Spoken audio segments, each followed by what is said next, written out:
Okay, so chapter 9, listen for what does Cap offer to do for Sophie that begins to change her attitude towards him.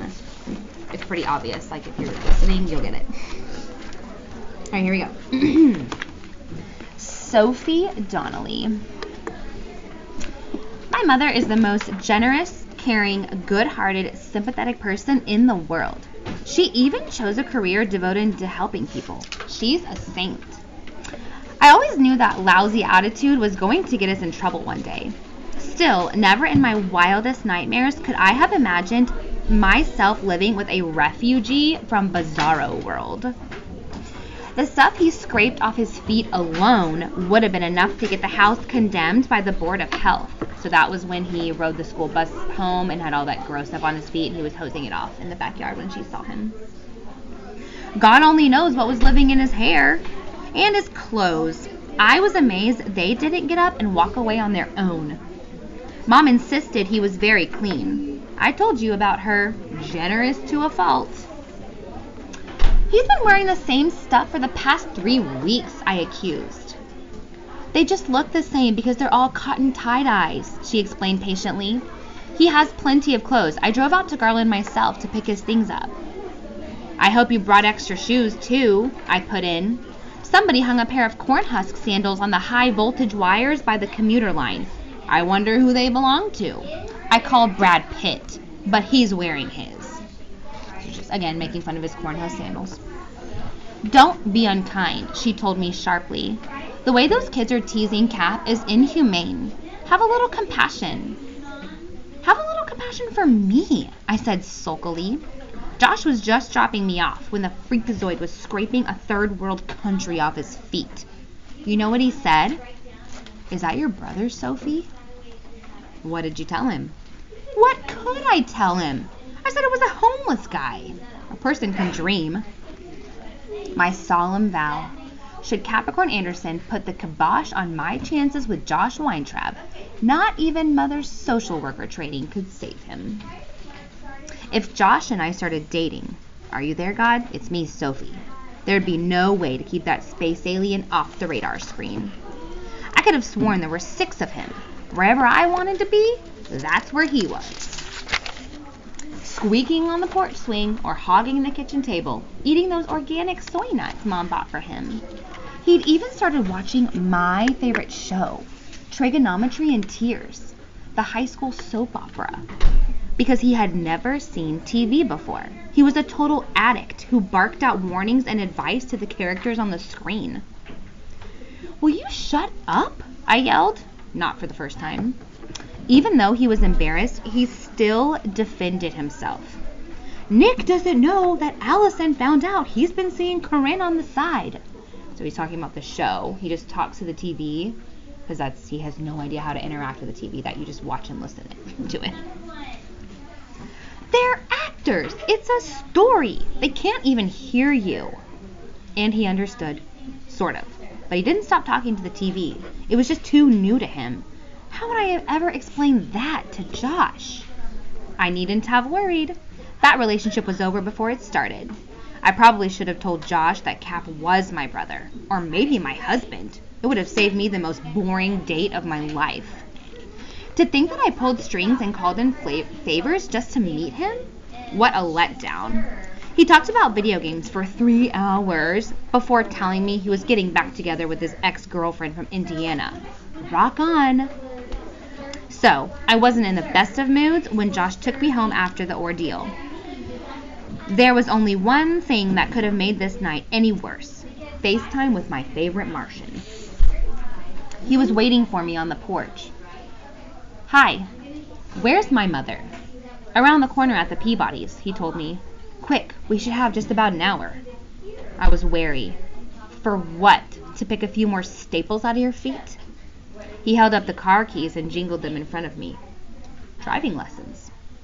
I stared at him. Driving lessons? From a little squirt like you?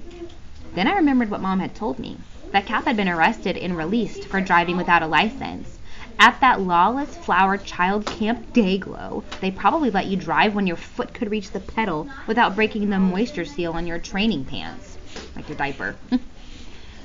I know your other lessons got canceled, he went on. Oh, thanks, Mother. Someday I'll repay you by telling your personal business to every passing hobo.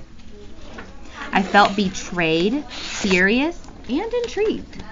My father was a total flake. He'd probably get around to giving me a lesson one day, but it would be pure random chance when and if it did ever happen. And Mom's killer schedule didn't leave a lot of windows of opportunity. I wanted to drive. I needed a teacher, even if it had to be the Freakazoid. I did a lot of things I promised myself I'd never do. I got in the car with him. I listened to him and did what he told me to. That idiotic Zen hippie style of his turned out to be just right for a driving instructor. No matter what mistakes I made, it didn't seem to faze Cap. Not even when I thought someone's driveway was a side street and turned onto it. Honest mistake, said Cap. But rattled, I stepped on the gas instead of the brake. The Saturn burst forward. Suddenly, a white-painted garage door loomed out of the darkness, coming up fast. I lost it. I didn't even have the sense to take my foot off the gas.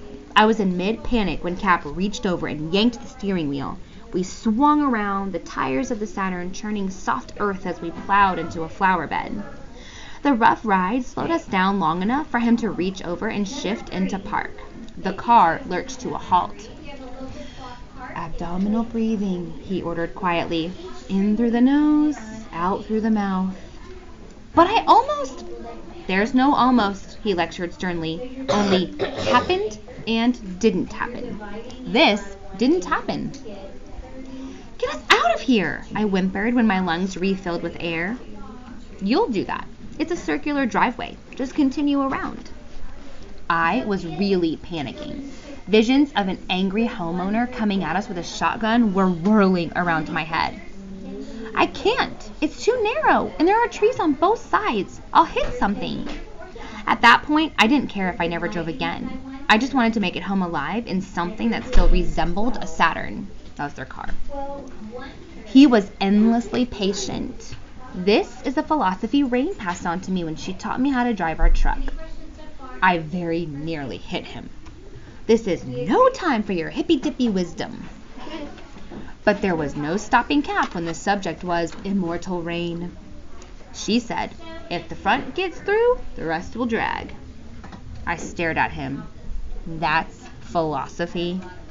Rain used to drive a taxi in San Francisco before she formed Garland. I let out a nervous giggle, and it relaxed me. I put the car back into gear and aimed the hood between the two trees. May mother never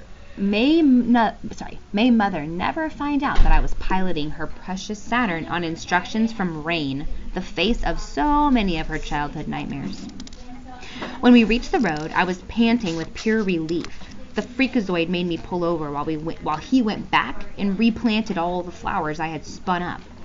I was so grateful. I didn't even kill him. Surviving my first brush with disaster must have boosted my confidence because I was a better driver after that. In short order, I was tooling around the neighborhood with something approaching skill. Pretty soon, I even forgot that my learner's permit probably wasn't valid when I was in the car with someone even less qualified to be behind the wheel than I was. So I was so wrapped up in the experience that it took me a few seconds to recognize the female pedestrian we had just passed. My mother! I rasped. Oh man, we are so busted. He didn't seem to understand. Why? Think for once in your life. What does neither of us have? A driver's license, maybe? This was more serious than a few uprooted chrysanthemums. We were doing something highly illegal. If she catches us, I'll be grounded till I'm 40, and you'll be sleeping in the street. For the first time, he seemed to realize that we weren't playing by hippie rules. Obviously, Mom hadn't noticed her car because she wasn't sprinting after us yelling. Hands trembling, I turned off the block and we switched drivers. I may have been bugging out, but I have to say, Cap was totally cool under pressure. We had to go out of our way to avoid passing Mom again, but he whipped that car around corners, through darkened streets, and up into our driveway. We sprinted in the back door and were on the couch in front of Trigonometry in tears when she came in. She regarded me suspiciously. What? Mother had left two teenagers... I immediately grasped the weak spot in our cover. Mother had left 2 teenagers at war, only to return home to a peace treaty.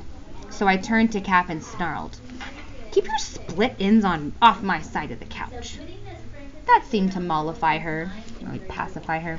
It was exactly the kind of thing I'd been saying to Cap ever since he had arrived at our house 3 weeks before. But my heart wasn't in it that night. Explain that to me right there. They go out for the driving lessons. She's a little irritated and annoyed at first. It turns out okay. They pass by Mom. She doesn't see them, so they sneak a back way around. They get home before she gets inside. They're sitting on the couch watching the show that they were watching before they left. And then Mom walks in and she's looking all suspicious. And she's like, oh no, she's thinking something. And then she just says something snarky to him "Keep your split ends off my side of the couch." Just to keep. And then she says, "But my heart wasn't in it that night." What do you think, Ureli? She's pretending to be rude to him because now she's starting to kind of accept him or like him a little bit. She doesn't mean it. She doesn't mean it. She actually, because she just said, "Mom will never suspect. I've been saying all these snarky things to him for 3 weeks." But then she says, "But my heart wasn't in it that night." And that's kind of what your question is asking. What does Cap offer to do for Sophie? Okay, we'll answer that. But begins to change her attitude towards him. So there's the change in the attitude right there. Ureli, can you stop it? Because she